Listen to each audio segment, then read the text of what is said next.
الحمدللہ رب العالمین والصلاة والسلام علی سید الانبیاء والمرسلین وعلی آلہ وصحبہ اجمعین اما بعد اعوذ باللہ من الشیطان الرجیم بسم اللہ الرحمن الرحیم شہر رمضان الذی انزل فیہ القرآن صدق اللہ مولانا العظیم صلی اللہ علی النبی الامی وآلہ وصحبہ وسلم صلاۃ و سلام علیک یا رسول اللہ۔ محترم سامعین و ناظرین، اللہ تبارک و تعالی نے اس ماہ مقدسہ کا تعارف کراتے ہوئے ارشاد فرمایا، شہر رمضان الذی انزل فیہ القرآن، یہ وہ مہینہ ہے جس میں قرآن نازل ہوا ہے۔ ماہ رمضان کا قرآن مجید کے ساتھ ایک گہرا ربط ہے۔ رمضان اور قرآن دونوں لازم و ملزوم ہیں، یعنی رمضان المبارک میں قرآن کا نزول ہوا اور قرآن مجید میں رمضان المبارک کا ذکر ہوا۔ حضور صلی اللہ تعالیٰ علیہ وسلم نے ارشاد فرمایا، عن عبداللہ ابن عمرو ان رسول اللہ صلی اللہ علیہ وسلم قال الصیام والقرآن یشفعان للعبد۔ حضور صلی اللہ علیہ وسلم کے صحابی عبداللہ ابن عمر رضی اللہ تعالیٰ عنہ فرماتے ہیں، حضور صلی اللہ علیہ وسلم نے ارشاد فرمایا کہ قرآن اور رمضان دونوں بندے کی شفاعت کریں گے۔ یقول الصیام، اے رب، روزہ کہے گا یا اللہ انی منعتہ طعام والشہوات بالنہار، مولا میں نے اس روزے دار کو دن میں کھانے پینے اور شہوت پورے کرنے سے منع کیا تھا، روکے رکھا تھا، فشفعنی فیہ، تو یا اللہ میری شفاعت اس کے حق میں قبول فرما۔ ویقول القرآن، اے رب انی منعتہ النوم باللیل فشفعنی فیہ، قرآن عرض کرے گا یا اللہ میں نے رات کو اس بندہ کو سونے سے روکا تھا، تو مولا اس کے حق میں میری شفاعت قبول فرما۔ فیشفعان، حضور صلی اللہ علیہ وسلم نے ارشاد فرمایا دونوں کی شفاعت روزے دار تلاوت کرنے والے کے حق میں قبول کی جائے گی۔ اس لیے محترم سامعین، قرآن مجید کی تلاوت اس ماہ مقدسہ میں صحابہ کی روایت چلی آ رہی ہے، اور حضرات اسلاف نے بھی بڑی پابندی سے اس ماہ مقدسہ میں بڑی کثرت سے تلاوت کی ہے۔ حضرت عبداللہ بن مسعود رضی اللہ تعالیٰ عنہ سے روایت ہیں، آپ فرماتے ہیں حضور صلی اللہ علیہ وسلم نے ارشاد فرمایا، جس شخص نے کلام مجید سے ایک حرف پڑھا اللہ پاک اس کو 10 نیکی کا اجر عطا فرمائے گا، اور فرمایا میں نہیں کہتا کہ الف لام میم ایک حرف ہیں، بلکہ الف ایک حرف ہیں، لام ایک حرف ہیں، میم ایک حرف ہیں، گویا کہ الف لام میم پر 30 نیکیوں کا اجر اللہ عطا فرماتا ہے۔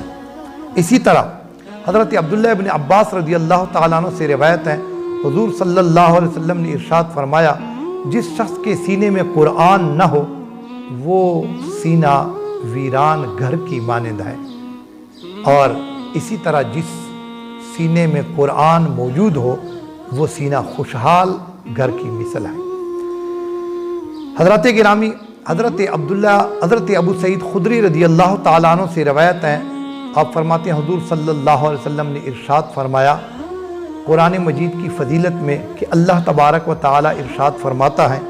جو شخص قرآن پڑھنے میں، قرآن کی تلاوت، قرآن کی مشغولیت میں اس کی وجہ سے میرا ذکر نہ کر سکا، مجھ سے دعا نہ مانگ سکا، تو میں تلاوت کرنے والوں کو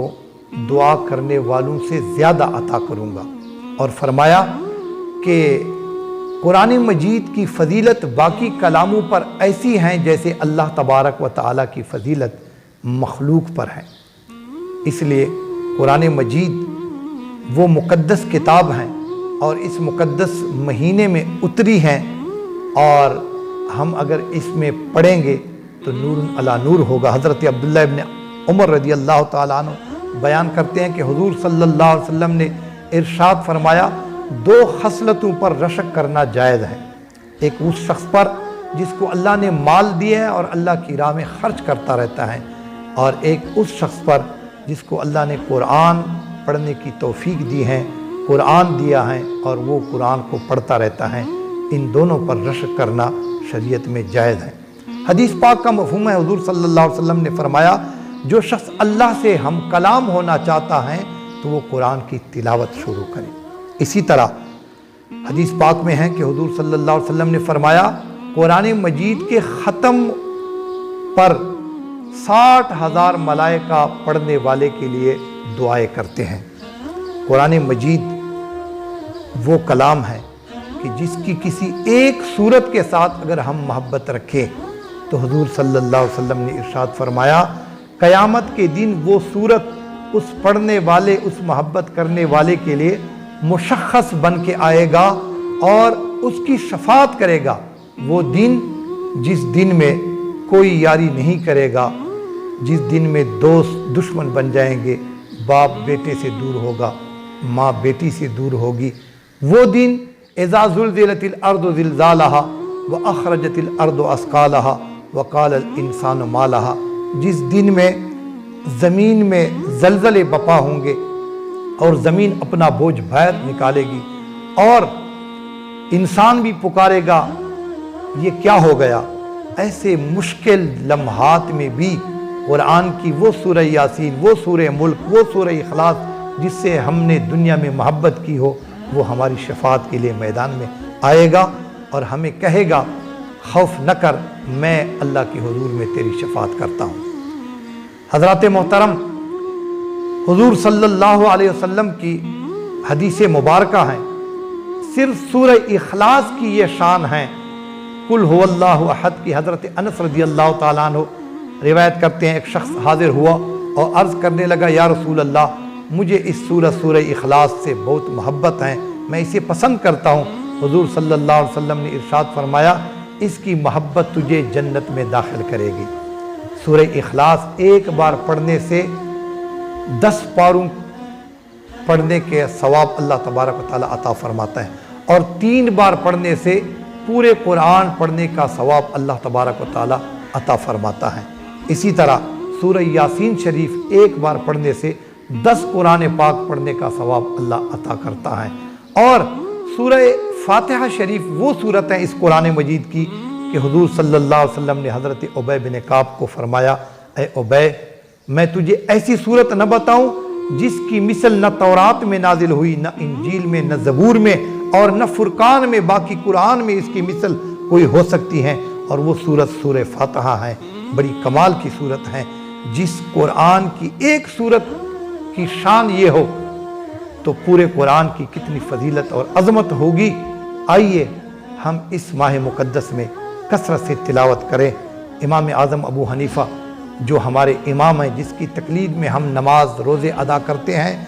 ان کے بارے میں ہیں کہ وہ رمضان المبارک میں 61 دفعہ قرآن کا ختم کرتے تھے، روزانہ 1 دفعہ، دن میں، رات میں 1 بار اور پورے مہینے کی تراویح میں 1 بار۔ تو ہمیں بھی چاہیے، اس ماہ مقدسہ کی لمحات بڑی تیزی سے رواں دواں ہیں اور ایسا نہ ہو رائے گاہ ہم سے گزر جائیں۔ ہمیں بھی چاہیے کہ اس ماہ مبارکہ میں کثرت سے تلاوت کلام کریں۔ اللہ تبارک و تعالی رمضان اور قرآن کی شفاعت ہمیں نصیب فرمائے، آمین۔